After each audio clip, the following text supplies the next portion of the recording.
NCR में पड़ रही कड़ाके की ठंड की। दिल्ली एनसीआर के साथ ही आप पूरा उत्तर भारत जान लीजिए कि कोहरे और शीतलहर की चपेट में है। नोएडा, दिल्ली, गाजियाबाद, इसके अलावा यूपी के कई जिले कोहरे की चादर से लिपटे हुए नजर आए हैं। कोहरा इतना जबरदस्त था कि सड़कों पर नजदीक में भी कुछ नहीं देखा जा सकता था। विजिबिलिटी बेहद कम, सड़कों पर गाड़ियों की रफ्तार भी बेहद कम। विजिबिलिटी कम होने की वजह से सड़कों पर चलने वाली गाड़ियां रेंगती हुई नजर आई और ट्रेन यातायात और हवाई यातायात पर इसका बड़ा असर पड़ा है।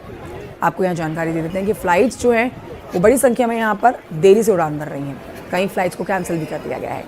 मौसम विभाग की माने तो दिल्ली एनसीआर में घना कोहरा लोगों को परेशान और भी कर सकता है।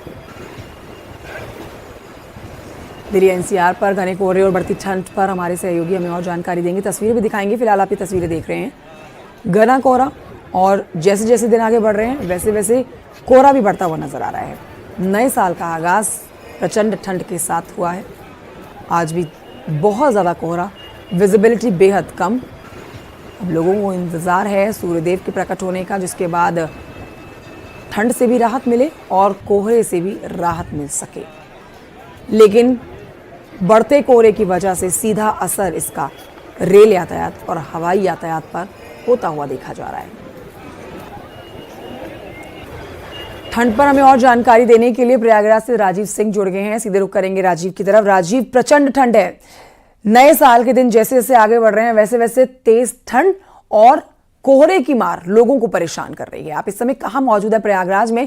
ठंड कितनी ज्यादा लग रही है? आपके आसपास भी काफी लोग नजर आ रहे हैं, आप इनसे भी चर्चा करिए और ये अपने आप को ठंड से बचाने के लिए किस तरह के काम कर रहे हैं, इस पर आप जानकारी दें।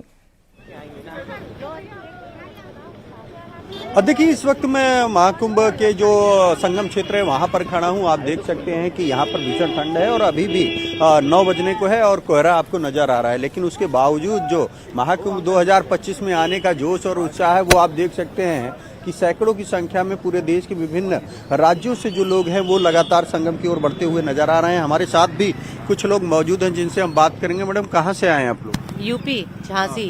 कैसा लग रहा है इस ठंड के बीच में, इस कोहरे के बीच में? सर्दी है लेकिन अच्छा लग रहा है। बहुत उत्साहित हैं कि 2025 में कुंभ स्नान करने का हमें सौभाग्य प्राप्त हुआ, इसलिए काफी उत्साहित है। सर्दी है लेकिन अच्छा लग रहा है। आप क्या कहेंगे कि इस सर्दी के बीच? इस सर्दी के बीच सर बहुत अच्छा लग रहा है। हम लोग बहुत उत्साहित होके आए हैं ट्रेन से, ललितपुर से इलाहाबाद महाकुंभ में। बहुत अच्छा लग रहा है। ठंड बहुत कड़ाके की है पर आप क्या कहेंगी कि इस ठंड के बीच में ट्रेन में कोई लेट तो नहीं हुई ट्रेन? नहीं, बहुत सही समय पे ट्रेन आई है और कुंभ में आके बहुत अच्छा लगा है। आप क्या कहेंगे? इस बार महाकुंभ में कुछ अलग सा बदलाव देखने को मिला है, जो कि यहाँ से जब स्टेशन से मैं बाई और उससे आई हूँ ऑटो से, तो सारी जगह इतनी सुंदर पेंटिंग योगी जी ने बनवा दी है जिससे मन बिल्कुल प्रफुल्ल हो गया। आप क्या कहेंगे? देखिए, आज अच्छा लग रहा है। 2 दिन के बाद तो महाकुंभ का आगाज हो जाएगा। चूंकि आप प्रयागराज में इस समय मौजूद है तो आप अपने आसपास के लोगों से ये भी सवाल लें कि देखिए 2 दिन के बाद और ठंड होगी, तो महाकुंभ में आस्था की डुबकी लगाने के लिए जब वो कदम रखेंगे तो किस तरह की तैयारी अपने साथ वो रखने वाले हैं, क्योंकि दांत कड़कड़ा रहे हैं लेकिन आस्था में कमी नहीं देखी जा रही है। देखिए, इसी ठंड के चलते आप जिधर देखेंगे उधर कहीं आपको कंबल बिकता हुआ नजर आएगा, साल बिकता हुआ नजर आएगा। और दूसरी ओर शासन प्रशासन द्वारा भी जगह जगह अलाव की व्यवस्था की गई है। आप देख सकते हैं कि हर प्रमुख चौराहे पर अलाव लगाए गए हैं और साथ ही साथ जो रहन बसेरे बनाए गए हैं, जो रुकने की व्यवस्था की गई, वहां पर भी ठंड से बचाव के लिए मुकम्मल इंतजाम किए गए हैं। और दूसरी ओर क्योंकि ठंड है, इस बात का अंदाजा सभी को है, श्रद्धालुओं को है, तो वो भी अपनी तरह से ठंड से बचने के पूरे उपाय करने के बाद ही आ रहे हैं। ठीक है, ठंड प्रचंड है। पूरी तरह से ठंड से बचने के लिए चाहे साल हो, स्वेटर हो, ठंड प्रचंड है लेकिन आस्था में किसी तरह की कोई कमी नहीं है और प्रशासन की भी पूरी तैयारी है यहाँ पर। इस पर जानकारी राजीव हमें दे रहे थे। अब आपको दिखाते हैं हमारे सहयोगी की रिपोर्ट, जिन्होंने गाजियाबाद में किस तरह की ठंड पड़ रही है, किस तरह से लोग यहाँ अपने आप को ठंड से बचाते हुए नजर आ रहे हैं। हमारे सहयोगी की रिपोर्ट देखिए।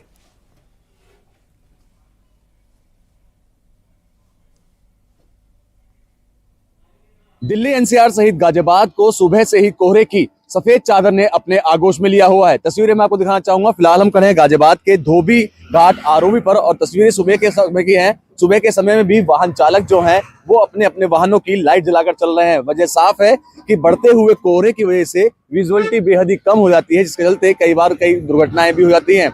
आपको बताते चलें कि जैसे जैसे पहाड़ी इलाकों में बर्फबारी शुरू होती है वैसे वैसे मैदानी इलाकों में ठंड और सर्दियां शुरू हो जाती हैं। लेकिन अगर बात की जाए दिल्ली एनसीआर सहित गाजियाबाद की, तो यहाँ की जनता को दो तरफ की मार सहनी पड़ रही है। मसलन पहली मार बढ़ती हुई सर्दी से, जिससे ठुठरने को लोग बेतहाशा परेशान हैं। वहीं दूसरी जो दिक्कत आ रही है वो बढ़ता हुआ घना कोहरा। घने कोहरे की वजह से विजुअलिटी कम होती है, जिसके चलते न सिर्फ वाहनों की रफ्तार में ब्रेक लग जाते हैं, बल्कि जो रेल है वो भी कई घंटे लेट चल रही है और कई ऐसी ट्रेन है जिनको की रद्द भी किया जाता है।